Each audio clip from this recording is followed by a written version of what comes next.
ние решихме да ви покажем мечтата.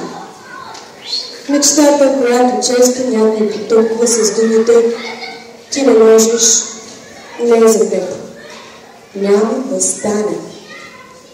Ако пък благодарение на своята мечта създадеш нов свят, в който се чувстваш щастлив, се намират хора, които държат да го срутят, да го унищожат. Но защо? Щастливи ли са всички, които убиват създаденото от мечтата? Тези, които убиват мечтата. Щастливи ли са убийците на мечти? И кои са те? Дали не са онези, които не са успяли да осъществят дори една мечта, защото са послушали онова «няма да стане»?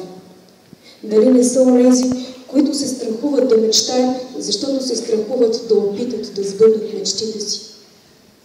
Скъпи приятели, ти можеш да бъдеш този, който повече от всички прави, повече от всички мечтае. Във всеки от нас съществува загадъчния свят на мечтите.